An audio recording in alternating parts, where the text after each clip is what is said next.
How about now? That might be better. How about now? There we go. That should help. All right. And that's the thing about going live because you don't get to just. This is why I do recorded content, more recorded content than live streams, because I like to be able to edit. So awesome. So apologies for that. Once again, good morning to my friends on the West Coast and good afternoon to my friends in the East. It is now noon, 12:01 now in Memphis, Tennessee. And we are here today, just me today, talking to you about Battlefront Dayton. We are 5 days away from opening, exactly at the moment, 5 days away from the opening of the doors at Battlefront Dayton. So we're super excited about that. I will be packing up most of what you see behind me to take with us um, to Dayton. Jamie is here to help moderate and drop links as needed. We're going to go through mostly the email that I sent out on Friday, but we've got a couple of additional pieces of information so that everybody can make sure that we're on the same page. We've got a lot of people rolling in now. Thank you very much for joining us. If you are here, please say hello in the comments. Say hi to Ryan Hyde. Great to see you, General. Dave DeJour is here. LH is here. And of course, my lovely bride, the lovely and talented Jamie Blevins is here. Preston, good to see you, brother. And let us know where you're coming from and what you're looking forward to at Battlefront Dayton. But make sure that you've got your questions ready because we've got a lot to get to today. Let's jump right into that email. I'm going to kind of use it as an outline here. So obviously we've got the live stream today. This video is going to be available. I'm probably going to send this link out in an additional email to everybody so that people that can't be available right this minute can still get an opportunity to see what we've got going on. In fact, this crawl is wrong as well. I've been so busy, my friends. It is trying to make sure that all of this is working right. That's actually set up for the live streaming that we'll be doing from Battlefront Dayton. So a little bit of a preview there. We'll be live streaming 2 games there, one global match and then one of the anniversary matches. So people will be able to get a chance to check that out. Super excited about that. Portman, good to see you. Hola to my friend Joey. Good to see you, brother. Thank you all for being members. We really appreciate that. So now, tournament updates. First thing is there's a lie in the tournament updates. It wasn't a lie at the time, but it is a lie now. The global tournament is sold out. That is true and was true on Friday, but not 5 minutes after I sent this email out, someone grabbed the final ticket for the anniversary tournament. So that is now also sold out. The only, if you want to play in an Axis and Allies tournament at Battlefront Dayton, you are going to be playing in the 42nd edition tournament, which is also starting to pick up pretty quickly. So I expect between now and Friday noon that we'll be able to likely sell that out as well. I've had a couple of people asking if they can jump into the global tournament. Unfortunately, we just don't have any more. We have copies of the game. That's not the issue. What we have are a shortage of the actual physical tables on site and spaces to put them in. So I think we're going to be full up, my friends, which is very exciting for our first event. We can't believe it. We're so grateful to everybody who's going to be coming along. Diplomacy, we now have more than enough to run the event, and we've got, I think we've got 6 or 7 seats left. I was just looking at it a couple minutes ago. So if you are interested in coming to play Diplomacy, make sure that you're getting your badges sooner than later because there's a limited amount of space for that. The very first Diplomacy Triathlon, we'll be playing Golden Blade and Era of Empire and the classic Diplomacy that's up there. And of course, Tom Haver's going to be there with a ton of swag to give away. So we're really looking forward to that. Should be a lot of fun. For my Hero-scapers, the Valkyrie trial is now more than half full. So if you are interested in playing in the Hero-scape event, I strongly recommend picking up your badge as soon as possible and registering for that event. If that event sells out, it's going to sell out at 32 people, and we are not going to have any more space for more of that as much as we'd like. The Battlefront format that we've created for this event is going to be set up as a 3-on-3 event. That first one is Friday at 1. I'm very excited to see how that goes. If you need to see the rules, make sure that you follow the the bit.ly link that's on the home screen that shows you, that it takes you right to the rules page. It'll give you the full breakdown of how all that works. So we're really excited about that. Should be a lot of fun. Also, there's a three-headed Hydra tournament on Sunday that is got a fair number of folks in it. If you are a Heroscaper or a diplomacy player, if you, let me make sure I get this right. You can get the 3-day experience badge if you're going to show up on Friday. And that'll get you a gift bag, that'll get you lunch on Saturday and Sunday, and all kinds of stuff that we're going to talk about when we talk about gift bags in a minute. If you are only going to be there on Saturday and Sunday for the Valkyrie trials or for the diplomacy triathlon, you can pick up the 2-day experience badge, still get the gift bag, still get lunch on Saturday and Sunday, and then be able to compete in the diplomacy triathlon or the Valkyrie trials and the three-headed Hydra. If you are only planning to come on Saturday for the Valkyrie trial or only planning to come on Sunday for the three-headed Hydra tournament, we have a badge that's specifically for that. It is a Saturday experience badge, Sunday experience badge, and it'll specifically say Valkyrie trial or three-headed Hydra. So when you go to the list of badges, that's the one that you're looking for. That'll get you lunch on whichever day, and will also get you one of the gift bags. So very cool. If you're interested in that, act now. Supplies are limited. We've got a couple questions popping up in the chat here. Preston, will you be taping the finals for G42 Dayton or just a general good match? How will you guys choose which one to film? That's a good question, Preston. So we've already decided which match will be going first. But after that, whichever the top team is, will be the ones that are in the featured space. Yeah, there's lunch Sunday. Yeah. So the lunch. So what will the food be on Saturday, Sunday? That's a good question. So after much discussion, lunch on Saturday is going to be a themed kind of sandwich bar. It's kind of be like a make your own MRE thing, but like not a real like MRE. I wouldn't do that to you, my friends. I promise I wouldn't do that to you. It should be very good. There'll be sandwiches and a salad bar and all kinds of stuff to eat there. So that should be really good. On Sunday, we've got a cheesesteak bar that you can make cheesesteak sandwiches, or the salad bar will also still be there. And we'll have bowls if you want to make like a bowl. The idea is that lunch will be served from noon until 3. And the idea is that a lot of the people will still be in the tournaments. So the idea is that they'll be able to step away from the table, go to the bar, get the food if they want to, and then head back into the room. When you check in, you'll get a meal ticket, and we'll talk more about this on when you show up there. But the idea is you'll get a ticket for Saturday and one for Sunday, and then you'll be able to use that for redemption when you go to the bar on Friday and Saturday, or excuse me, Saturday and Sunday. We do. Packy's is the sports bar that's directly across the hall from the conference center. So it'll be open for lunch on Friday, for dinner on Friday, and dinner on Saturday, dinner on Sunday. They're opening special for us on Saturday at lunch and Sunday at lunch. They don't normally open those times. So make sure that you are taking care of those folks. Can you grab me? No, that's okay. So drinks. Let's see. This is not a good example. So as I said in the email, everyone's going to get a souvenir cup, and you'll be able to take this cup over to Packy's whenever you want and get or whenever they're open. Rather, they close for a little while between breakfast and lunch, and a little bit between lunch and dinner to kind of reset. But otherwise, whenever it's open, you can take your cup in there and get a refill of any soft drink for $1. Right, so you'll be able to do that throughout.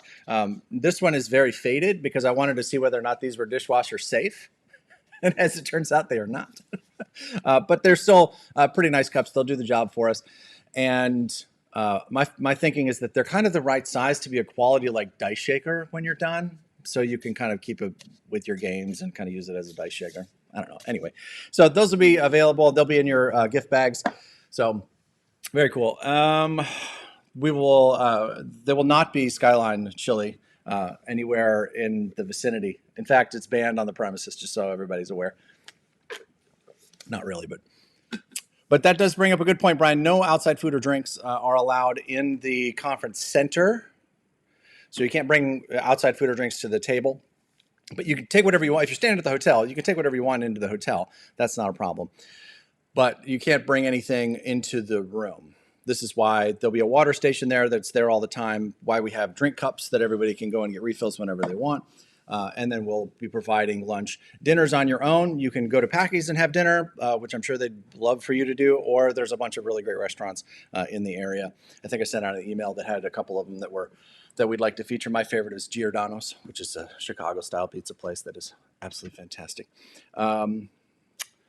No, not you. Yeah, keep it in the parking lot. That's I don't want to smell it. I don't want to see it. I can't. For anybody who doesn't know, I can't stand Skyline Chili. No, they're not evil people. They're not bad people. And there's nothing wrong with them. But their food is not so great. I don't know. Anyway, unfortunately there are not any plans for a 1914 tournament at this event. We did put out a couple of feelers, but it didn't seem like there was enough interest, at least this year, in a 1914 event. But maybe next year, organize a couple of additional people and let me know, and we will certainly look into that and see if we can make that happen. All right, moving on. Back to I was supposed to be staying to the outline, but I've already jumped around to 17 different things. All right, so volunteer options. We've had a lot of people offering to help, which is great. We really, really appreciate that. We wanted to create a way to kind of organize that a little bit better. And fortunately, there is a mechanism inside of the tabletop events page that we've been using for reservations and tickets and all that stuff. So you can go there and you can fill out an application. It's an application. That's what they call it, but it's really just your name, your phone number, and your email address. You have to have a badge to be able to do it, but if you have a badge, when you apply, it will automatically approve you. So if you've got any special notes that you want to put in there, there's a way to do that. And then once your application has been accepted, you can go to the available shifts page and you can look at all of the different places where we could use a hand. Some are in registration, some are on Thursday during setup. So we'll, obviously going to take us a lot of time to get all of these games set up in advance. All the signs, some of the decorations, and all the whatnots and wherefores, the gift bags, getting all of those put together. So if you're available for any part of that, that would be great. We're also going to be, we've asked our players in the tournaments in the Access and Allies tournaments to reset their maps when their game is over. But we still would like somebody, when all that's done, to go back and review all of the setups for the tables before that evening, before the next round begins the following morning. So while people are still kind of clear in the evening, I'm obviously not great in the morning, so it's easier for me to do it that way. So if you'd like to volunteer, Jamie, my lovely bride, again, has dropped that link in the description. You can check that out. Yes, Dave, I lived in Chicago, lived in Rogers Park. Jamie and I did for about 5 years, and there was a very dangerous Giordano's on the corner about 2 blocks away from where we lived on Sheridan. And yeah, let's just say I put on some weight while we were there, but I've missed it ever since. There's a lot of things you can say about Memphis. I think it's a great city, but we rarely have a bad meal here. The food here is absolutely fantastic. The only thing that seems to be missing is a quality pizza place, and I'm sure somebody in Memphis is going to be mad at me for saying that, but it is my favorite. That's my favorite pizza in the world is Giordano's. Lou Malnati's is also really good. I did not know that they had one in Minneapolis. That is good to know.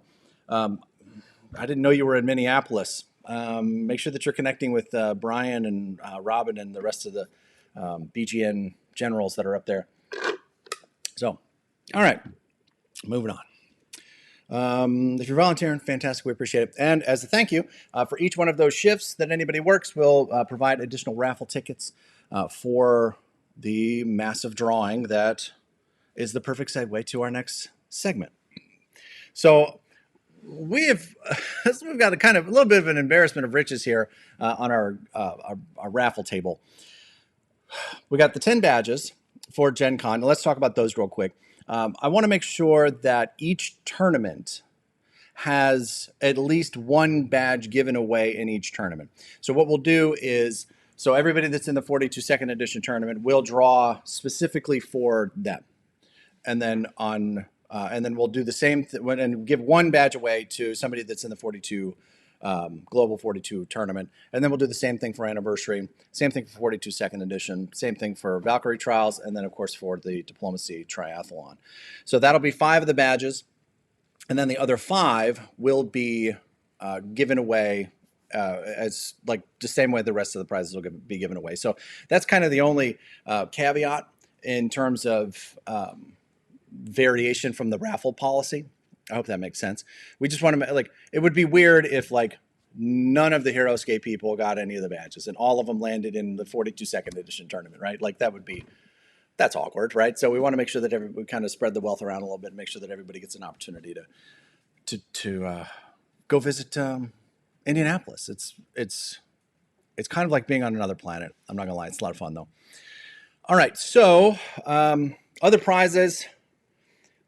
Tom Gale at Nightingale Games, man, he went above and beyond. He sent us a signature edition of War Room, which was from their first edition, from their first Kickstarter campaign, and it's signed by Larry Harris, and it's got all of the stretch goal stuff inside. It is absolutely gorgeous. It's fantastic. It's still in its original box. It's still sealed. In fact, it's still in the cellophane, except for where Larry cracked the plastic so that he could sign the top of the box. Otherwise, it's a sealed game. I saw this first. Let me say, we have no prize that is worth more than $599 for the IRS. We have no prizes that are worth more than $599, but there is someone on eBay trying to sell a signature edition that has been opened. They're listing it for $800. So ours is worth $598, just for clarity. So we'll be raffling that one off.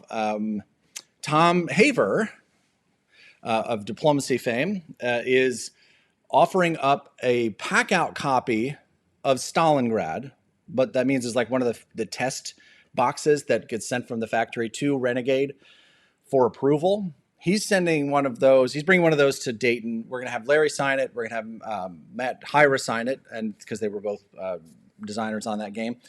And then we're going to give that away. I have no idea what the cash value of that is, but we did the same thing for our pack-out copy of North Africa. So that I believe is now on Chad Condi's shelf out in Utah. So that is, we're excited to have that one. I think that one's going to be a big one. We're going to give away an additional Era of Empire Heroescape set, master set. This is worth roughly $200, I'm guessing. So we're going to give away one of those. That's from our friends at Renegade. We got a ton of stuff from Renegade, like boxes and boxes of stuff from Renegade, which we're super grateful for. We're going to have a few of the Battlefront Dayton shirts. Our friends at Invicta Rex Games have given us a copy of Song for War, Mediterranean Theater. And that will be available to whoever wins it in June, because that's when their production will come through. So they're giving away a copy of that, which is really exciting. So it's just a bunch of stuff on here. So make sure that you check it out. There is a copy of 1914 if you're a fan of that. We also have one of the rollout maps for 1914 that we're going to give away. 2 of the global maps we're going to give away. So it's a lot. So the way this is going to work is so that you can pick your own prize, because a lot of this stuff is War Room, and if you're not a fan of War Room, then it would kind of be a drag if you won, a bunch of War Room accessories. So what we want to make sure is that everyone gets an opportunity to win something that they're actually excited about. So we found these great little boxes that are like raffle boxes, and we're going to label them so that you can, put your tickets. You're going to get tickets based on your badge, what kind of badge you have, and if you're a Board Game Nation member and what level, or if you volunteer, right? So you'll be able to get additional tickets that way. You can take those tickets and you can put them in the box for the thing that you want to win. So if you really want a Battlefront Dayton shirt, you can drop a couple of tickets in there. If you really want to win the Gen Con badge, you can drop a ticket in there, or you can drop all your tickets into one of them if there's something that you really want to have a good shot at. So this is something that I saw at a BBR event that Robert Prather did, and I really, really liked that. So we're stealing that from Robert. Robert, don't sue me for infringement, but I think that's kind of a really clever way to do it. So that's what we're going to do, and hopefully it will give everybody an opportunity to win something that they're excited about. One other way that I just remembered to get additional tickets, we're going to be giving each attendee a BFD, a board Battlefront Dayton kind of passport, which basically just has a list of all of the games that are being demoed. And take that around with you when you go to the different demos, because they've been instructed to initial your passport for each game that you've demoed, right? So General's Fortress is coming, and they're bringing 3 games. They've got Battle for the States, Overlord 44, and then his big giant global war game, which I'm really excited to see all 3 of those games. But if you demo those, all 3 of them, then he would autograph all 3 spaces. Then you bring that up to registration, and you can redeem that for 1 additional raffle ticket for each game that you've sampled, right? So you can go and try out a bunch of games, which is also fun. And then when you do that, you get additional entries into the raffle, which I think is pretty cool. And something that wasn't in the email, this is the first time I think I'm telling this to everybody. On Sunday, we'll be asking all of the attendees to scan a QR code that's on a sign that we've got printed and vote on what they thought was the best game that they learned at Battlefront Dayton. So if you've come to play in an Axis and Allies tournament, obviously that's probably your favorite game. But if you also tried Imperial Borders or War Room or Battle for the States or Song for War, or any of the other games that we've got out there, we're going to ask folks to vote on those. And the winner of that will get the very first Board Game Nation Ignis Award. So we've got a very cool trophy that I'm really excited about. I think it looks fantastic. It came out actually better than I was expecting when I worked with the designer on it. So we're going to be giving this away to the game designer, publisher of the game that gets the most votes for voted best tabletop game at for Board Game Nation this year. And they'll also get a graphic that they can use for marketing purposes in the future. So we're super excited about that. Keep an eye out for that when we get there. So make sure that you get out there and sample as many of the games as you can so that you can vote for what you think was the best game. So we're really excited about that. The email included a couple of event maps. On Friday, we have 2/3 of the main ballroom that they have at the Hope Hotel. So things will be a little more compact on Friday. So like the 42nd edition tournament will be across the hall, and the anniversary tournament will be kind of next to the Heroescape stuff, and diplomacy won't be fully expanded yet because most of their stuff doesn't start until Saturday. So the Friday map looks different than the Sunday map, or than the Saturday Sunday map. So just keep an eye on that. So there's a Friday map, and then there's also the Saturday Sunday map. Just make sure that you're aware of, if you're playing in the 42nd or in the anniversary tournament, be aware that your stuff is going to move on from Friday to Saturday.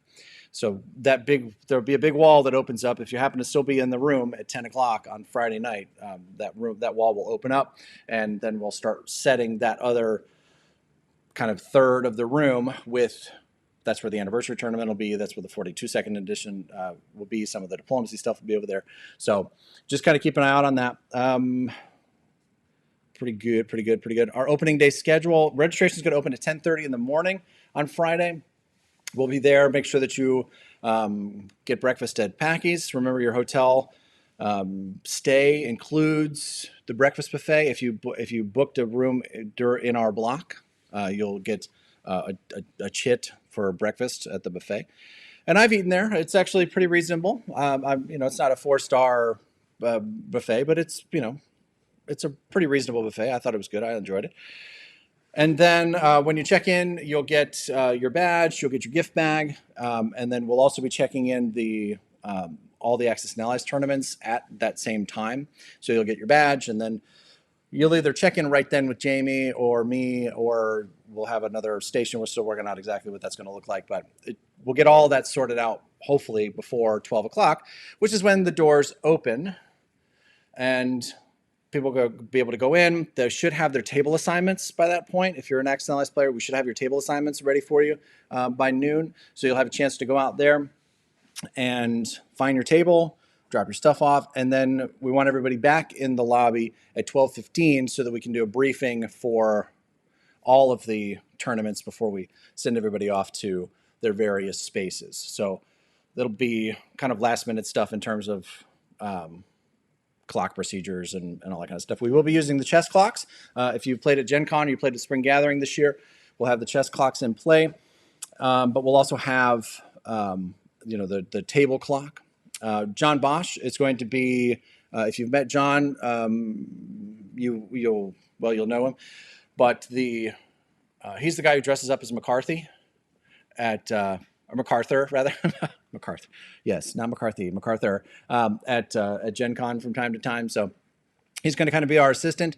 I'm going to be running all over the place with the live stream, making sure all the other tournaments are running well. So he was there to answer a lot of the, because we have so many first-time tournament players, I'm sure that they're going to have questions along the way. So he'll be available to each of those tournaments to kind of answer those quick questions as far as rules and things of that nature. But if there's a ruling, then I'll come over and we'll put our heads together and try to find the right answer. But hopefully we'll be able to get through this without any drama. But we'll see how it goes. It's our first event, so we'll see how it all plays out. But I'm excited about it. Then the tournaments will begin at 12:30. All the casual games and demos begin at 1. So if you're coming in for HeroScape, the Battlefront game starts at 1. And then Matt Hyra is going to be there at 1 o'clock for, I think he's launching a Stalingrad at that time. Song for War, I think, starts at 1:30. Imperial Borders, I think, starts at 1 or 1:30. War Room. There's also a casual game of War Room that's on the schedule. So if you're interested in that, we'd love for you to check those out. So lots to do. Of course, General's Fortress will have their games running. So it's going to be a full afternoon. If you are a Board Game Nation member, and we've still got a couple of people out there that have purchased Board Game Nation member badges, but I can't find them on the Board Game Nation member rolls. There's been a couple of folks that were confused by the idea that's between subscribers and members, right? So subscriber, we love you. Thank you very much for subscribing. Members are folks that have actually clicked the join button and have become paid supporters. So they're going to have ranks of sergeant or lieutenant or general, and they throw in a couple bucks a month to help support the craziness that we do around here. And one of the ways that we say thank you is to provide additional experiences and gifts for them when they come to our events, or a special access to different live streams or projects that we're working on. So if you are a member, or if you have a Board Game Nation member badge and you are not sure or whether or not you are a member, please check your email because I've emailed you looking for a clarification. You've got a couple of choices. You can choose to become a member or not, and just let me know that, and I'll convert your badge to a non-member badge. There's no additional cost for any of that. It just helps us during registration to make sure that people that are getting the badges have the right stuff on their badge. So if you can sort that out, we certainly appreciate it. So, the reason I said all of that is to say that at 7 o'clock, we got a special guest reception for Larry Harris, Matt Hyra, Rosco Schock, Tom Haver, Doug Thorpe is going to be there. I'm going to be there. And it is a reception for them and Board Game Nation members. So if you're a member, you're invited to this event. The chef is very excited because we've asked him to prepare some desserts, and he's apparently built some kind of castle thing out of a bunch of different kinds of desserts. I'm excited to see what that looks like. I have no idea. So it should be pretty cool. So he was apparently very excited about it. So, okay, cool. So that should be fun. And we've got something that I've not told a lot of people about happening at 9 o'clock. It's in the email, but it doesn't really describe what it is. Larry Harris created a game when he worked at Milton Bradley in the mid-'80s called Bomber Wing. And nobody published it. He's never had it published. In fact, I'm pretty sure this is the first time that it will have ever been played in public. And it's because it's a very cool themed luck game. So there's bombers, and we're going to play it for charity. So people will be able to buy one of the bombers, and then the bombers go out on a bombing run. And if they survive anti-aircraft fire, which is fired at random, and then jets come to try to intercept them, and those fire at random, and then they drop their payload if they make it that far, and then they, on their way out, they got to deal with fighters again, and then anti-air again, and then they've got to land.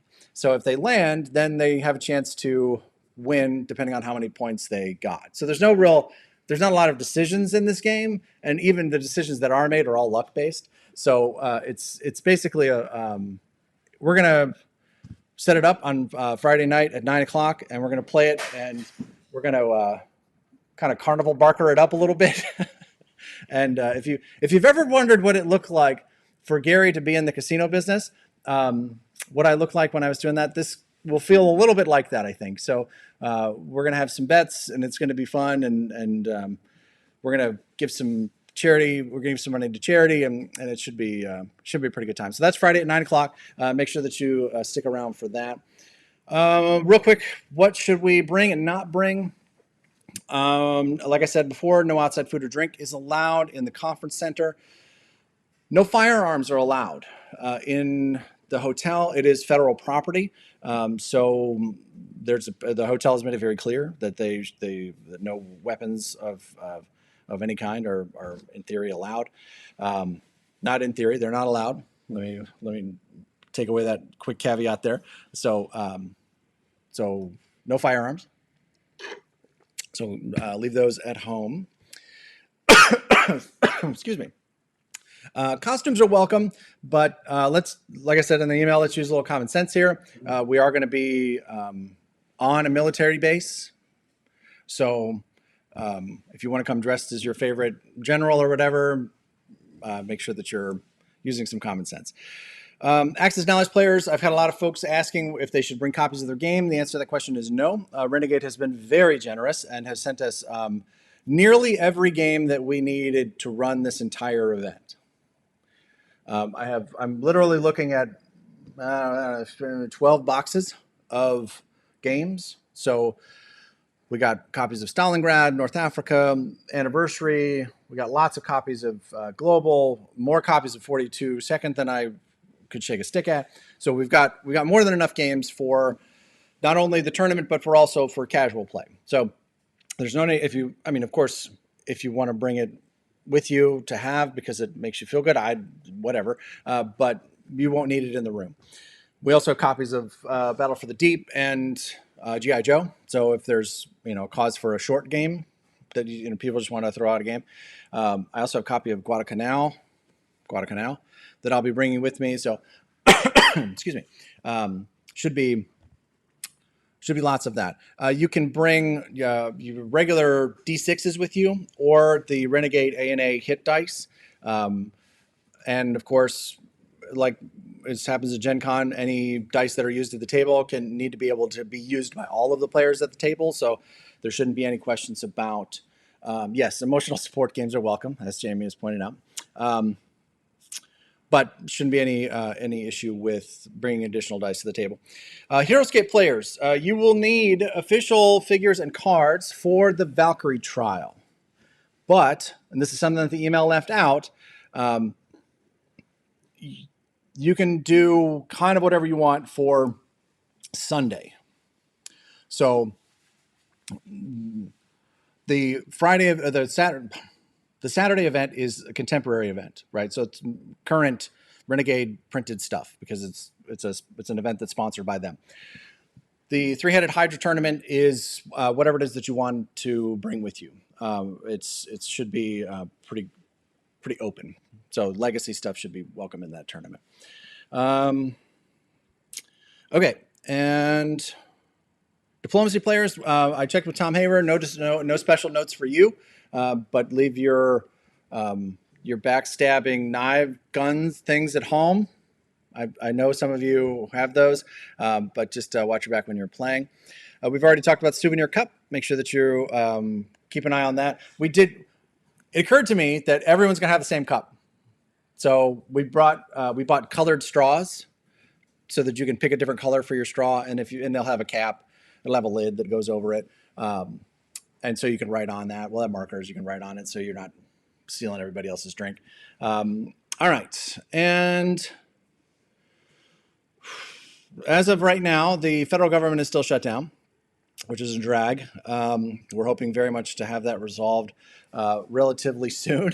And but until then, the National Air Force Museum is closed, which is a drag because it's one of the main reasons why we picked this location. was its proximity to the National Air Force Museum, because we thought it would be cool for people to be able to come to town, play in an Axis and Allies tournament, go to the Air Force Museum. In fact, my parents are driving down from Wisconsin, and one of the main reasons that they decided to come to this event was that they were excited to also go to the Air Force Museum. So hopefully by sometime this week, we're able to restore some order and have the federal government reopen. That will also mean that folks that are flying in, you are likely to face some additional travel delays because the air traffic controllers haven't been paid. So as you can imagine, they're starting to call off. So make sure that you are packing some extra patience for that. I haven't seen much in the way of cancellations, mostly just delays. So hopefully everyone's able to make it in. We've got people coming from Florida and Georgia and California and Missouri and Wisconsin and New York. And we've got some folks coming in from Canada, which we're really excited about. So we're just blown away by the fact that everyone's taken all the time and energy to come out and hang out and play these games with us. So we love that. It should be a lot of fun. So just make sure that you're be patient with and plan for travel. Plan for travel delays. Lastly, this is kind of the thing that I think most folks are going to have questions about, is the new Swiss pairing system that we just dropped on everybody on Friday. We had intended to get this out earlier, but as you can imagine, there was a lot of debate within the team to figure out what the best way to do this was. And we've already found one error. Adam Smith from GameSmiths pointed out something in the anniversary rules that we laid out that is going to need a little bit of an adjustment. So, but the premise stays basically the same. So let's go through this real quick. So we've created a system that we're calling the BGN Blackjack scoring system. Blackjack because every match that's played will award 21 points, but split between the winners and the losers, dependent on the conditions of that win or loss. Okay, so this is specific to Swiss pairing because, like an Axis and Allies tournament, if you have 3 rounds and you have 10 teams, you're going to get to the end and you're going to have more than one team with a perfect record. You're going to have more than one team. You're going to have 2 teams, in fact. You're going to have 2 teams that have 3-0 records. Okay, so how do you break that tie? Right, and when you finish the first round, you're going to have half your field that is 1-0 and half your field that's 0-1. How do you pair the 1-0 teams appropriately, right? Because you might have somebody that just absolutely blew away their opponent and somebody who just barely squeaked by. Should they be playing against each other? Should it be the 2 teams that blew out their first round, right? Because the objective of a Swiss pairing is to pair the strongest against the strongest and the lowest performing against the lowest performing, right? So in each successive round. So just to be clear, let me back up. I had somebody who was unsure about this the other day. In a Swiss pairing, no one gets eliminated. So this is not a single elimination or even a double elimination tournament, right? So Swiss pairing means that everyone's going to be guaranteed to play 3 rounds if they want to. Everyone's going to be able to play 3 rounds. So there was a couple people planning for if they lost on Friday. Well, if you lose on Friday, you're still playing Saturday. So don't feel like you're going to be eliminated from that. So the reason that we created this system was to better pair teams from rounds 1 to 2 and then 2 to 3. And then once we get to the end, we need a way to create placements. Okay. So that's the purpose of this system. So each match along the way will generate points for the winners and for the losers. Okay.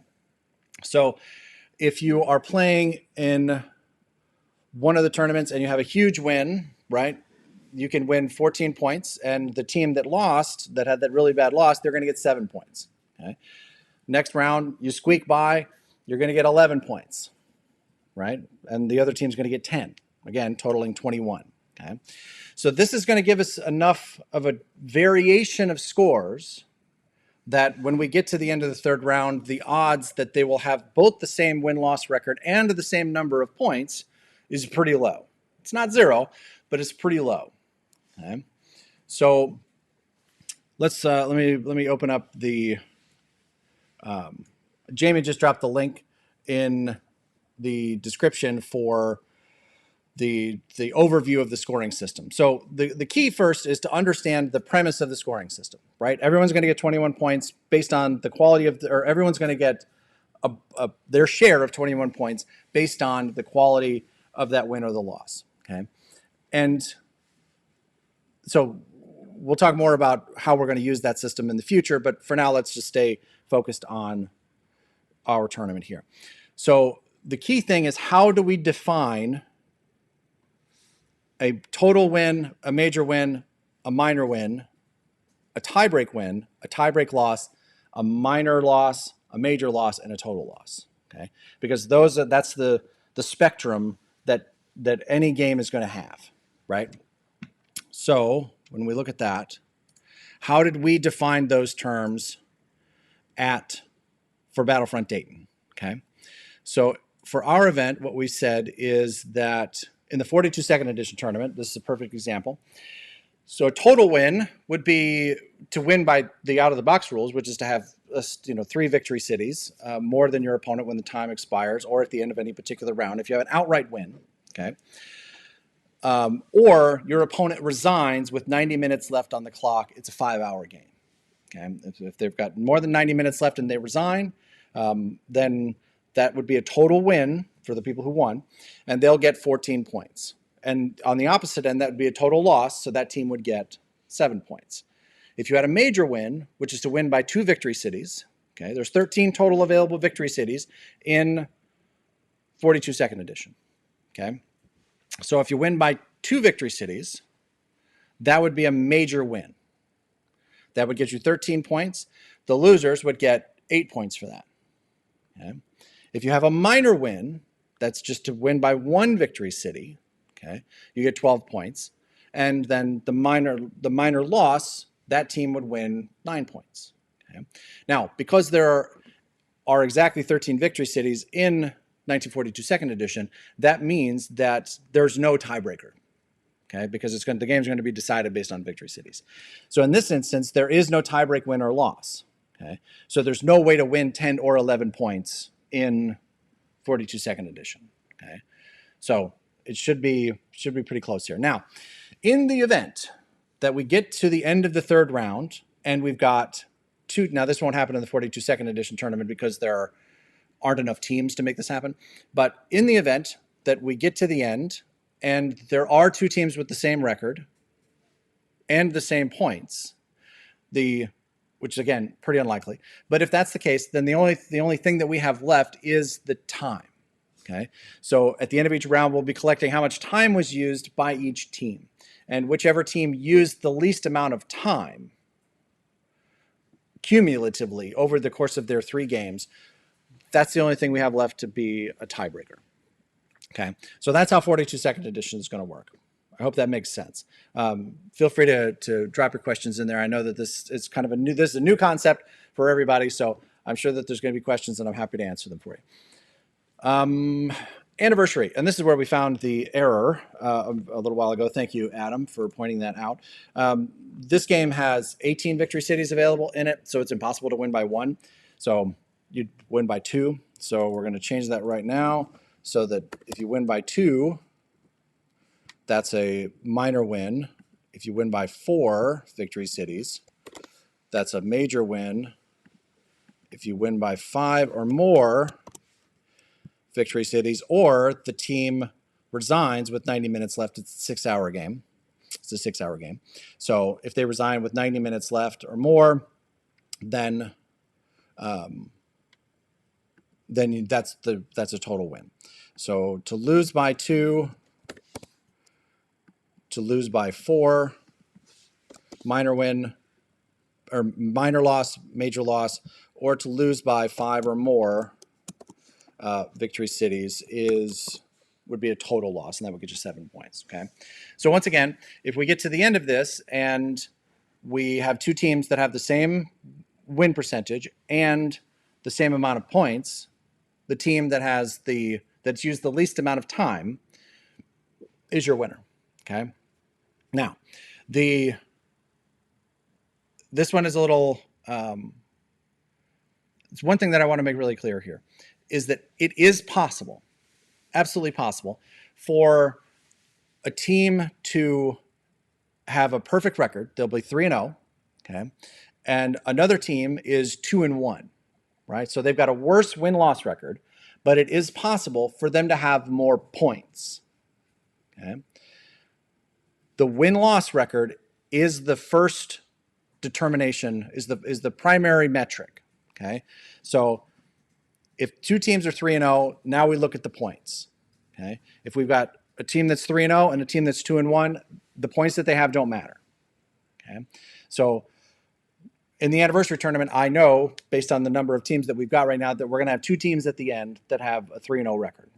This is just how the math is going to work out because we've got 3 rounds to play. Okay, and we have a bunch of teams, 16 teams, I think. Make sure. Is that what it was? 14 or 16 teams. Either way, we're still kind of sorting out the details for that. But either way, there's going to be 2 teams that are 3-0. So their points will be available. Will be their determination. Will determine which one is first, which one is second, right? And then after that, the other teams will be 2-1. So now you've got a team that's 2-1, another team that's 2-1, another team that's 2-1. So whichever one of those has the most points will be third, right? Fourth, fifth, and so on. Okay. So I hope that makes sense. That's kind of, and then beyond that, like I said, if the win-loss is the same, the points are the same, now it just comes down to how much total time was used over the course of the tournament by each team. So that's how that's going to work. This is our first time trying it. We're going to see how it works. Global, yours is a little trickier because that's just the nature of the game, and that's how you guys like it. Real quick, Preston's asked if there'll be assigned lunch breaks, or do you just choose a time with the opposing team? The game does not stop. Okay, you will head over to the bar, which is again directly across the hall from where the gaming is happening. Make sure you check out the map that was in the email. You'll be able to walk into the buffet, give them your ticket, get your food, get a refill on your drink, and you can go back. You can go right back to the table. Okay, the food that we've selected is designed so that you can eat it right there at the table. Okay, and we also bought a bunch of like fold-out kind of TV trays to have around the room. I think we have 16 or 20 of them. We got a bunch of them. So they're designed to be like fold-out tables that you can put at the end of your table so that you can eat, and then when you're done, you can put it back at registration so that somebody else can use it. And again, lunch will be served from noon until 3, so there should be plenty of opportunity for you to step away and grab the sandwich or the cheesesteak bar or whatever, and then get back to the game. So that's the idea. So I hope that answers that question. Okay, so Porterman, I'm going to come. That's a really great question. I'm going to come right back to that in a second. Let me talk about global first. Okay, so global, your game is a little different. So global 42, the differences between tiebreak win, minor win, major win, total win, right? This game is really super balanced, and most of the time, a lot of these games are going to come down to that IPC count at the end rather than victory city counts, right? So the win I'm not going to go into all the win conditions. You can read the rules for that, but most of the time, this game is going to be decided by IPC count. So for global, if you win by the out of the box rules, you're a hero, and you get all the points. If your opponent resigns with more than 2 hours remaining, this is a 9-hour game. Yeah, 9 or 8. I think it's 8 or 9. Either way, it's a long game. So if a team resigns with more than 2 hours left on the clock, that's a total win. And the winners get 14, the losers get 7. If the Axis IPC count is over 135, is 135 or over, rather, 135 or over, that's a major win. If it's between 128 and 134, that's a minor win. A tiebreak is 125 to 127. Tiebreak loss, 122 to 124. Minor loss, 112 to 121. And then a major loss is 111 or lower. The Axis IPC generation, right? And then the reverse for all of that for the allies. So basically, if the Axis is controlling 125, if the Axis is producing 125 IPCs worth of production, I worded that badly. If they're making 125 IPCs at the end of the game, the Axis win, right? So that's a big chunk of their win conditions. So the metric is based on variation from that 125, if that makes sense. So, but this one has one caveat that's different. Because we're totaling IPCs, okay, this gives us a new metric that we can use rather than the time. So if we get to the end of the global tournament and we have 2 teams that are 3-0 and have the same number of points, again, that's pretty unlikely, but it's possible. If those 2 teams are tied again, then the determiner is the total IPC production at the end of each round totaled up. So whoever's been making the most IPCs at the end of each game total is your winner. So if they won like 125 times 3, then their IPC total is 375, right? So they've got a 3-0 record. They've all got 40 points, and so but one's got 375, the other's got 367. That's the score, right? That's how they won. So I hope that makes sense. So we're working really. So let me come back to Porter's question now. So what if, for example, I love these questions. Thank you very much. What if, for example, in Anniversary, a team resigns with 60 minutes left on the clock and the VCs are tied at the time that they resigned? Is that a tiebreak victory or a minor victory? If they resign after the threshold, right? So we've set in Anniversary, we said 90 minutes, right? So they resigned at 60 minutes and yours under the threshold. What that will mean is we will judge what's on the board right then.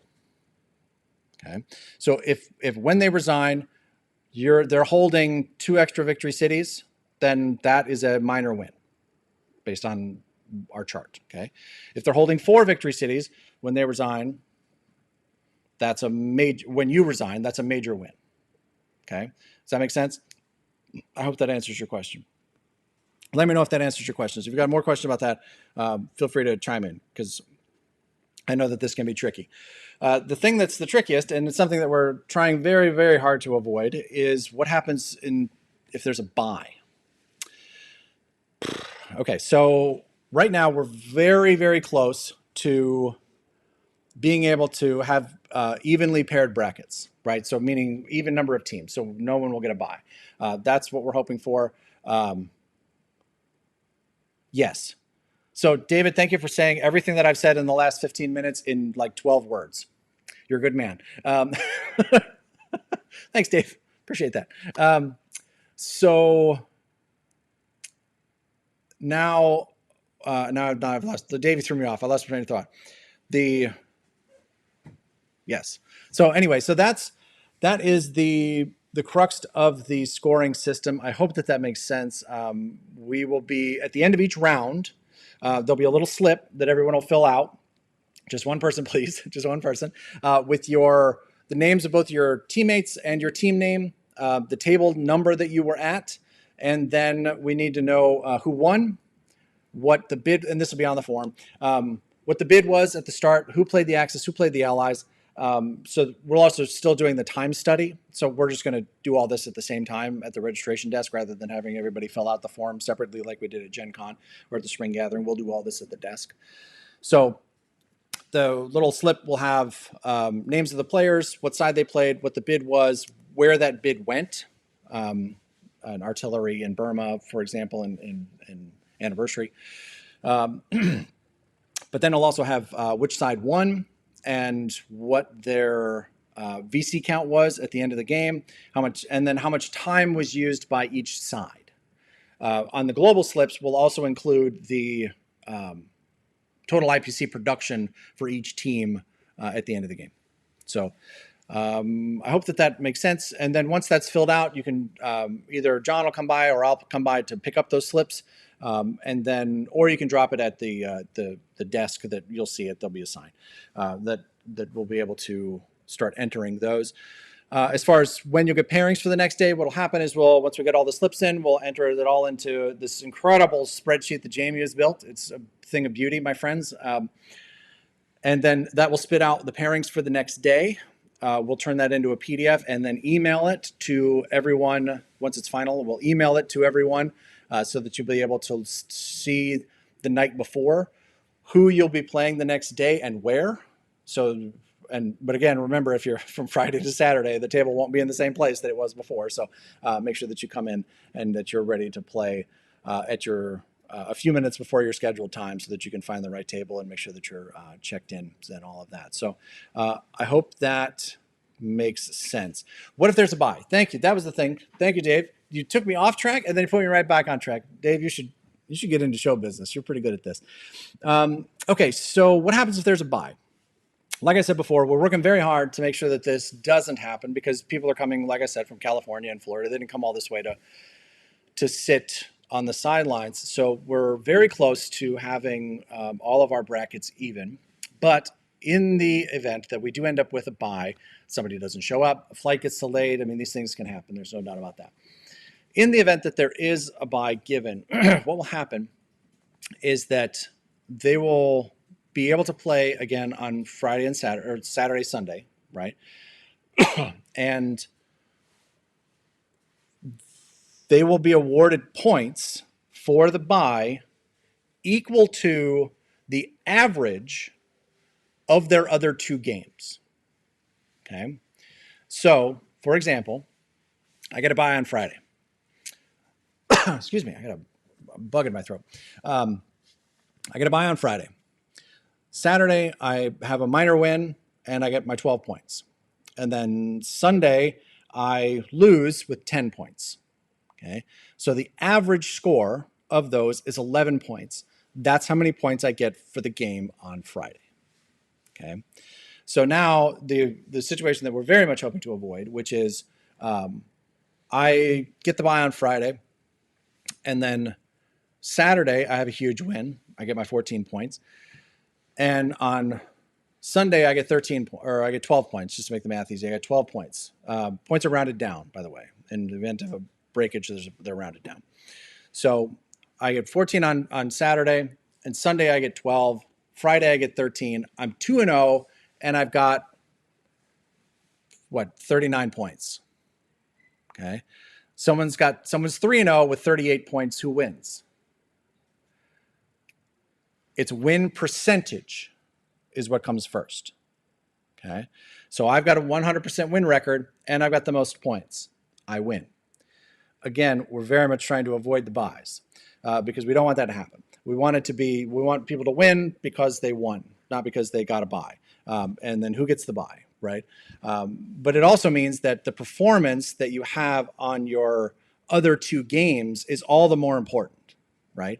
So if you have one bad game, it seriously affects how many points you're going to get for the game that you got the buy, right? So we're very much hoping that this is something that we're able to avoid, but it may be unavoidable depending on how it all goes. Right. And Dave, I completely get that point, right? So 3-0 would also have a win percentage of 100%. And that is true. So now we've got a tie, right? 3-0, 2-0, both have 100% win percentage. Now we have to go to the points, and the total points given is the determining factor at that point. And you can't punish someone because they got a buy. The only thing that you can do is award them points based on their performance in that tournament. And the only way to do that is to base it on the points that they've made in this tournament. Right? So this is what we got. So this is, we're going to try this. We'll see how it works.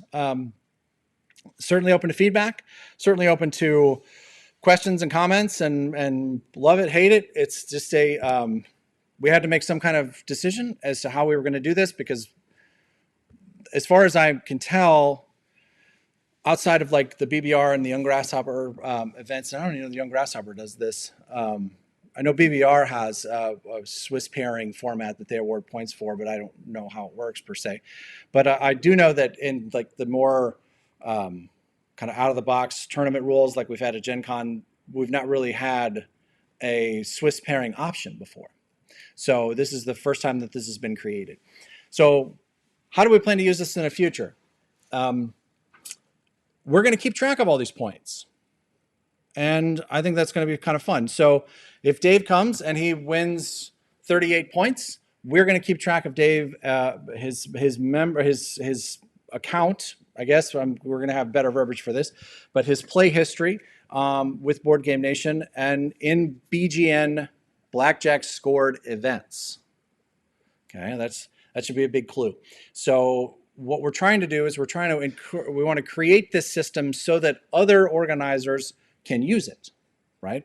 So if you're out there and you want to run an Axis and Allies event and you want to use a Swiss pairing system, which is usually better for events like this, Gen Con is a different animal, okay? It makes sense for Gen Con to be a single elimination tournament because of the nature of that event. And if you happen to lose on Thursday at Gen Con, you're still at Gen Con, right? And it's like a billion things to do at Gen Con for the rest of your time there. If you lose with us on Friday and this was a single elimination event and the Air Force Museum is closed, I'm not sure what else you would want to do. So for events like this, I think a Swiss pairing system is better. So you need some kind of scoring system to make it work. So if you are looking to run an Axis and Allies style event, we would love to talk with you about using this scoring system. You can report those results back to us. We can add them to Dave or Brian's play history. And then from there, we can start coming up with Player of the Year awards, Player of the Season awards, top 10 lists of who are the players that have the most points, BGN blackjack points, right? And we can start to create a ranking system. Okay. And the points, by the way, are not awarded to a team. Well, for the purposes of an individual tournament, they're awarded to a team. But for record-keeping purposes, because teams are not forever, the individual player will get to keep their points, right? So Doug is playing. I'm not going to be playing, of course, at Battlefront Dayton because I'll be your tournament organizer. But Doug Thorpe is playing. He is playing with Carl Van Gelderland. Out of Wisconsin, and so they will have their team points, right? We're not going to track team points over time because that's just way too much paperwork, but they're going to have their points that they'll accumulate while they're playing together, and then if Doug and I play together again at Gen Con, then Doug will have more points than I have when we get to Gen Con because he'll have played in this event. So then when it comes time, 3 years from now, 5 years from now, for us to do player seeding, right? Then we can say, okay, Gary is playing with Charles. Charles has 114 points. Gary has 92 points. Together, their team has a point total of X, right? And so this is where they fall in the seeding. I think that's pretty cool. I think that's going to be a really useful thing to have when it comes time to run a tournament. We also have a way to manage this for Gen Con and single elimination tournaments. Basically the same thing as a bye. So if you're playing in the World Championship and it's a 5-round tournament, if you don't make it to the final, right, then you didn't play 5 games. But you signed up for a 5-round event. You paid the money to go to Gen Con. You supported the event. You came out. You played. You got eliminated in the second round. So what you'll get, but there, of course, points don't matter for the course of the tournament. That's just a straight, if you win, you move forward. If you lose, you're out. But we still like to keep track of those points because we want to support the players who support those events, right? So what we'll do is each player that competes in that, right, if they get eliminated in the second round, right, so they got 13 points in round 1 and 11 points in round 2, right? So, or no, they got 12 points in round 1, 10 points in round 2. That means they got eliminated in round 2 because then they got 10 points, right? So their average now is 11. So there's 3 rounds left that they did not get to play in. So they'll get 33 points because they get the average score of the 2 games that they played for each round that they did not play. Does that make sense? Okay, I hope that makes sense. So yes, so Dave, this is sort of our version, at least, of an ELO system. The only difference is, at least in our system right now, you cannot lose points. Now, we may get to a place a year from now, 2 years from now, where we start aging points off. So these are the amount of, so your points are only good for, say, 3 years, right? Because if I don't play for 3 years and then I show back up, am I the same player that I was? I played at the Spring Gathering, and then I played at Gen Con, and we did well in both events, but now I'm come to Battlefront Dayton, so my skills are pretty well honed. I've been playing tournaments all year, but if I took 3 years off and I showed up at an event, am I as good as I was then? Probably not.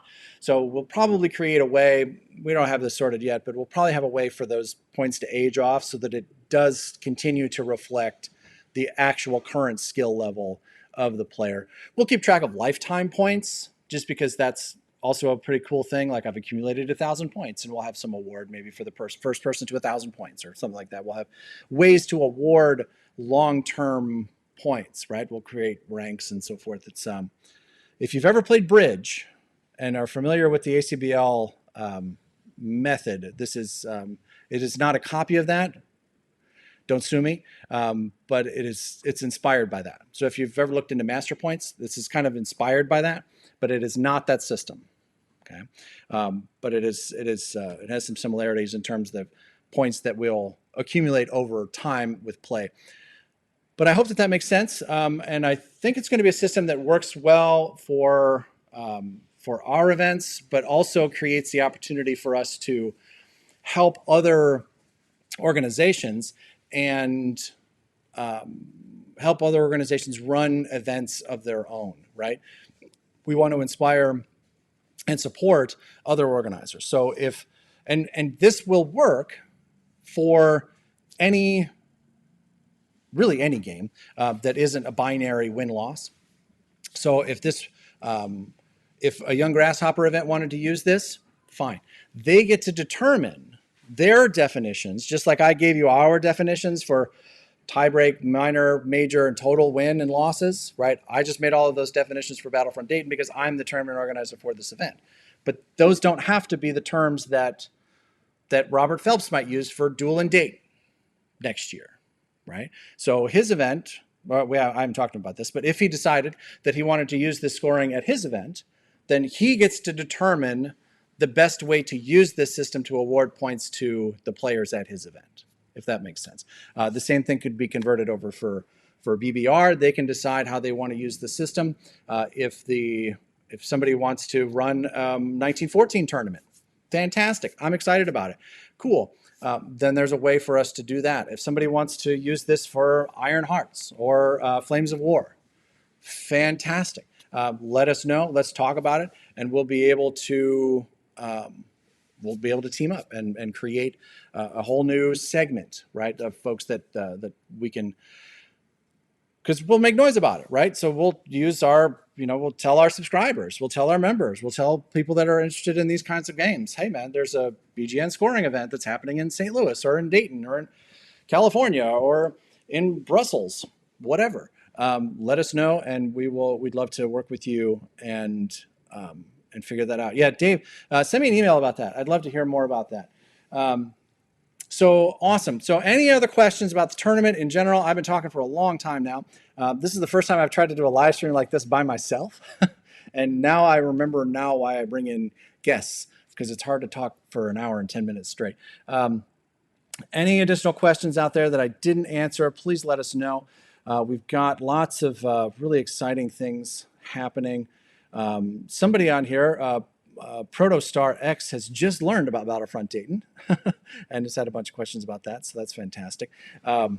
We hope that you're able to join us, and we still have, like I said, we've got seats available in the 42 second edition tournament. Both the global and anniversary tournaments are full right now, and I just simply don't have any more table space for it. And we've got a bunch of incredible demos that are going to be out there. Make sure that you get a chance to check those out. Question here from LH. As a new tournament player, are there any rules about how a team plays? I'm playing 1942 second edition and wondering if we could switch between Atlantic and Pacific after the game starts. Yeah, so I am of the opinion that, and this is kind of how Doug and I play, I'm not playing the Germans, right? And he's not playing Japan. We're playing the Axis, right?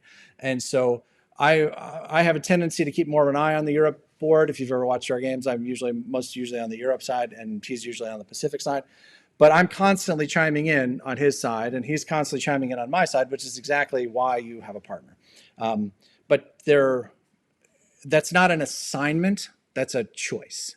So you get to decide how you want to divvy up the responsibilities for the game. In some instances, you're going to have a really experienced player with a really novice player. So the more experienced player is probably going to be making more of the decisions in general. There may be some instances where somebody is playing solo on Friday, and because their partner can't show up until Saturday, right? That's perfectly fine. I'm glad that they're able to play that they're coming at all, right? That they're, we've got a couple folks coming down from Cleveland and Akron that aren't able to make it until they can't make the Friday matches, but they've got teammates who are going to play on Friday. So they'll be able to join them on Saturday, which is great because it keeps our brackets even. I do like even brackets, very nice. So I hope that answers your question, and that's true for all the games. So there's not an assignment of which side is playing which. Any other questions out there? I hope that answered your question there, LH. We got a ton of. So a note for my experienced players: please make the new players welcome. I'm sure that you will, but they're going to have questions along the way. Make sure that you're helping out and answering those questions. If you're a first-time player, please feel free to jump up and ask me or John, or if you want to send an email, my email is on the registration page. We've got a couple of folks doing that. Make sure that if you're still calling to book hotel room reservations, that you do that sooner than later, and make sure that you're mentioning Board Game Nation when you do that. Our block per se is closed, but we still get credit for each room that gets booked for our event. So we appreciate you helping out with that. And I think that might be where we leave it. We've got. It is about time to get this road on the show. We've got a big cargo van that we're picking up tomorrow night to load up all of this madness.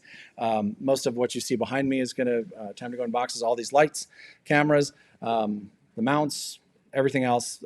Lots to do. So 5 days, my friends, and counting. And I hope that we've answered your questions. And if you have watched this afterwards, feel free to drop questions in the comments or send an email to me.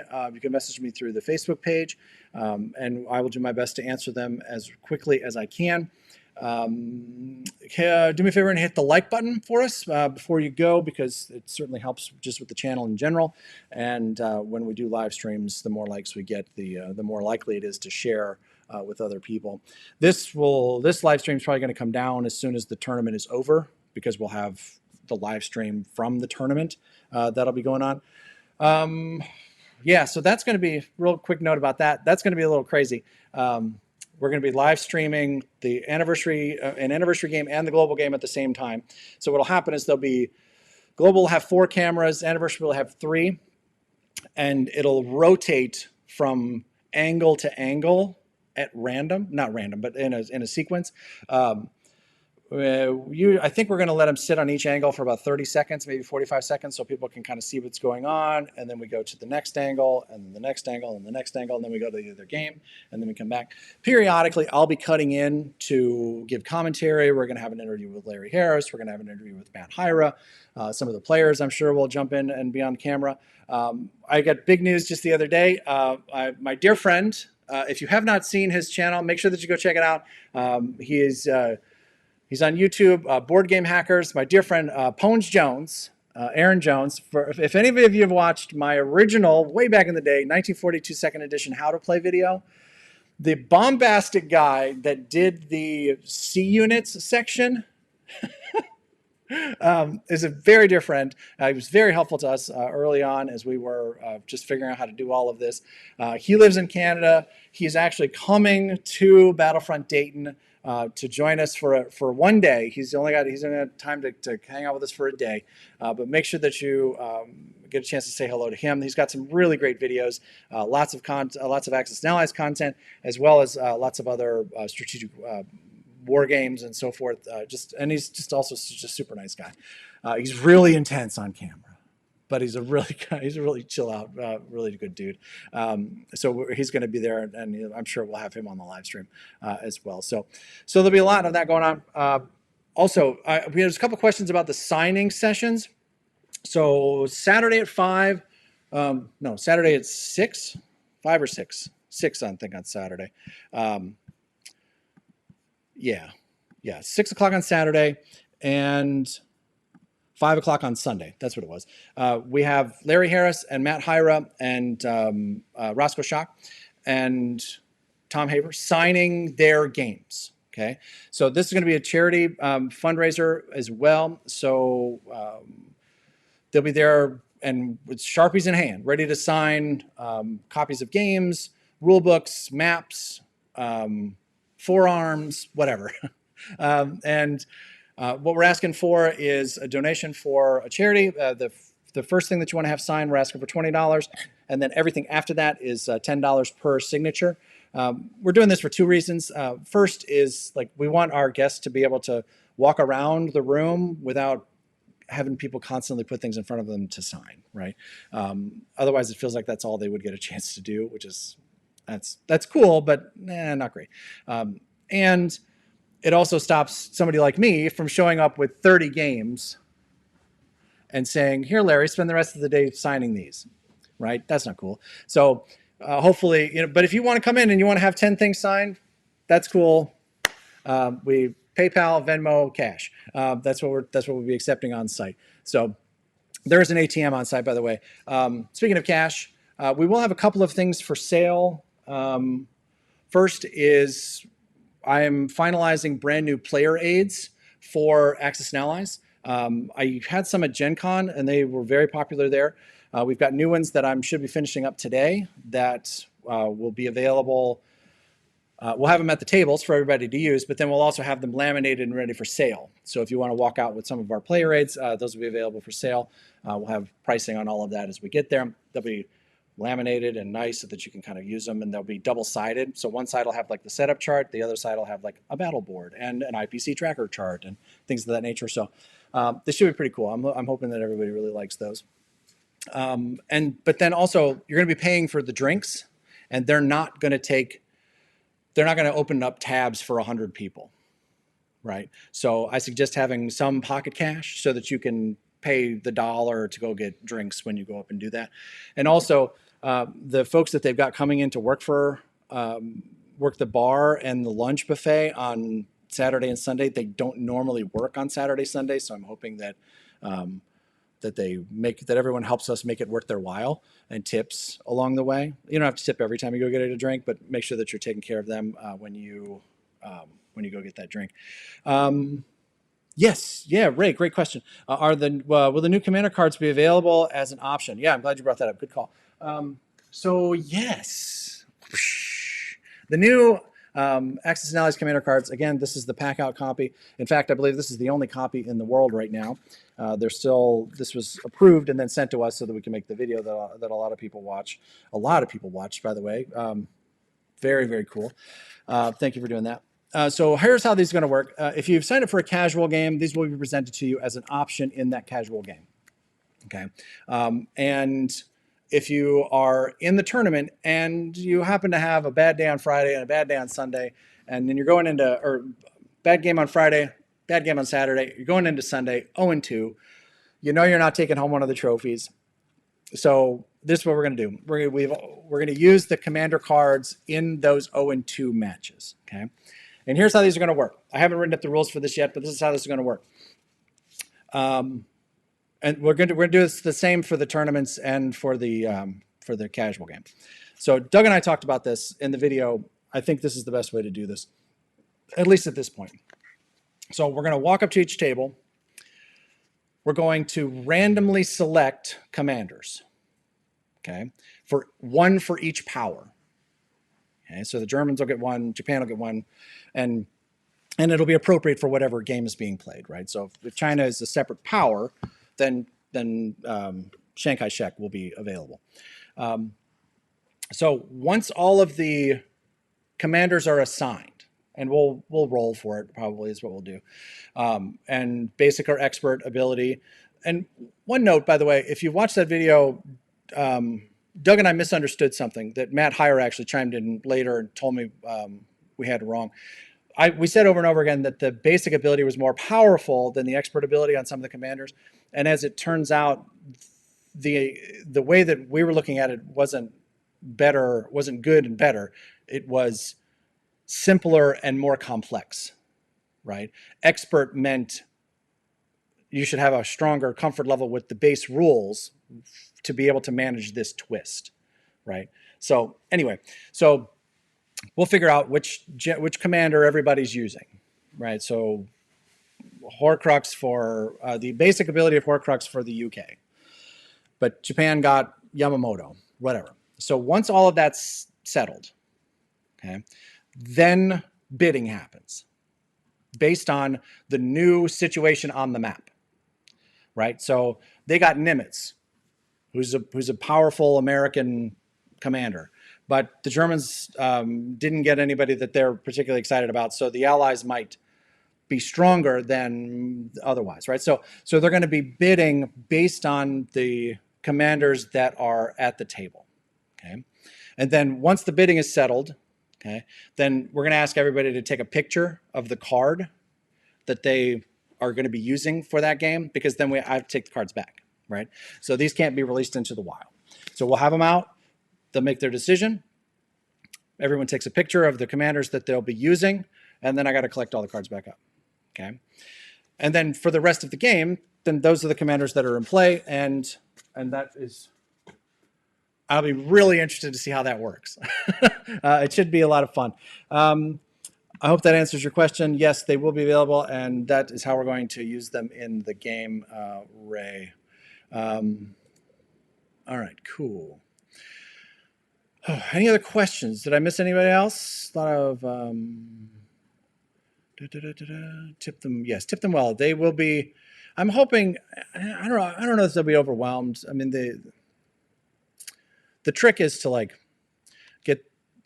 stagger people through. I don't know. We'll see how it goes. It's our first event. This is the first time that they've done this cup thing. The alternative was to have cans of soda in the room, and that was going to be really expensive and wasn't going to work particularly well. And I wanted something with a lid, because if it gets knocked over, I don't want it spilling all over. The one copy in the world of Imperial Borders, which happens to be in my studio right now, by the way, which I think is really cool. Thank you, Tom Gale, for sending that over to us. We're going to have that over there. And Randy Van Dyke is going to be running those games for us. He's going to be running both War Room and Imperial Borders. So be nice to Randy. Randy's got a very busy weekend coming up. So, but yeah, so this is the first time that the Hope Hotel has done this, take your cup into Packies whenever. So this is a new thing for them as well. So I hope that this works out, because the alternative for us was going to be very expensive. So it was, so hopefully that works out. All right. Yes. So thank you. Yeah, we put a lot of work into this, and it wasn't just me. A lot of the BGN generals in Minnesota were very helpful, providing feedback and some logistical support. And So that was great. And of course, my lovely bride, Jamie, has been right here the whole time helping out. And John Bosch has been really helpful. Doug Thorpe has been really helpful. Robert Newman, who was the one who put me onto the Hope Hotel in the first place because it was right next to the National Air Force Museum.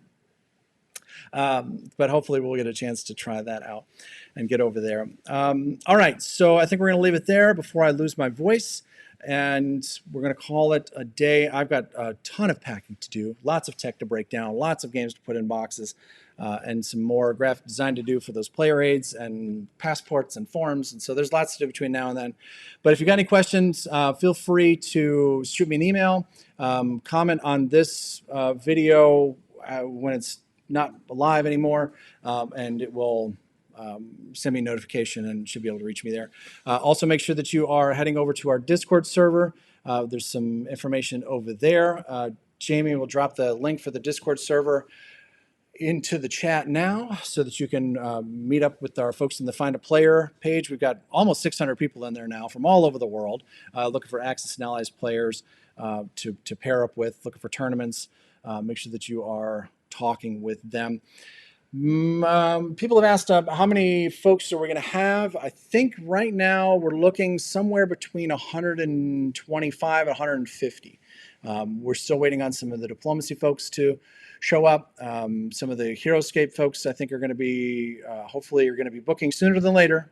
Please, please, please, so that we can make sure that the kitchen has enough food for everybody on Saturday and Sunday.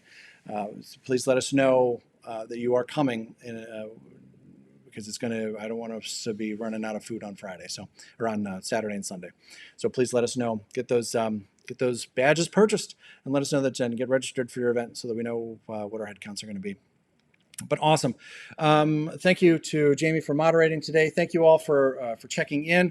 Again, if you've got any questions, feel free to let us know, and we'll do our best to answer. Please travel safely, travel swiftly, and hope you don't have any delays, and lots of people driving in, so please be careful. And we will see you at the Battlefront. Have a great day, everybody. See you soon.